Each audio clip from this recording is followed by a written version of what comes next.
তুমি জানো তোমার সম্মান কত? তোমার সম্মান হলো পৃথিবীর ভিতরে সব থেকে বেশি। আমরা দেখি সব থেকে দামি দামি কত বিল্ডিং, কত বাড়ি, কত গাড়ি, কত জিনিস আমরা দেখি। আল্লাহ তাআলা বলেন, না রে বনি আদম, তোমার সম্মান হলো দুনিয়ার ভিতরে সব থেকে বেশি।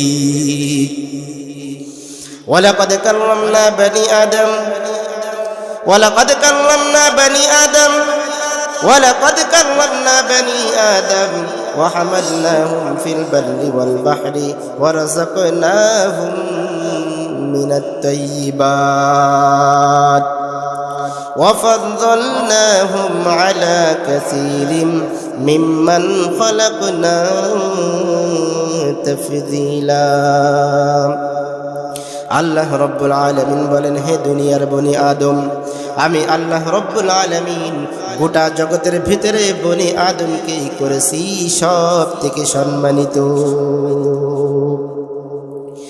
এবং বনি আদমের জন্য আমি কত সুন্দর রিজিকের ব্যবস্থা করেছি, তোমরা দেখেছো নাকি? বনি আদমের জন্য আমি উত্তম রিজিকের ব্যবস্থা করলাম। দুনিয়ার বুকে আপনি তাকিয়ে দেখেন কত প্রাণী, কত হিংস্র প্রাণী, তাদের খাবারের ব্যবস্থা কি কখনো এরকম হয় নাকি যে কোনো বাড়ি বিরিয়ানি পোলাও রান্না হয়? হয় নাকি আপনাদের এলাকায়? আমাদের এলাকায় তো হয় না, আপনাদের এলাকায় হয় না রে বাবা, না।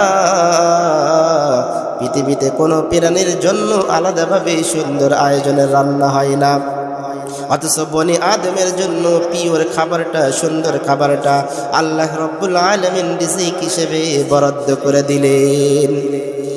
আবার বনি আদম তুমি তাকিয়ে দেখো, তোমার চলার জন্য কত সুন্দর বাহন। তুমি এখান থেকে ঢাকায় যাবে, তুমি এখান থেকে চট্টগ্রাম যাবে, তুমি এখান থেকে বিদেশ যাবে, তুমি এখান থেকে হজ করতে যাবে, তোমার জন্য মোটরসাইকেলের ব্যবস্থা আছে, তোমার জন্য হেলিকপ্টারের ব্যবস্থা আছে, তোমার জন্য এসি বাসের ব্যবস্থা আছে, তোমার জন্য প্লেনের ব্যবস্থা আছে, রকেটের ব্যবস্থা আছে।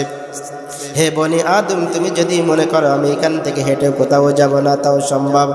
অথচ বনি আদম দেখো, আল্লাহ তাআলা বলেন তোমার জন্য কত সুন্দর যানবাহনের ব্যবস্থা আমি আল্লাহ রব্বুল আলামিন করলাম।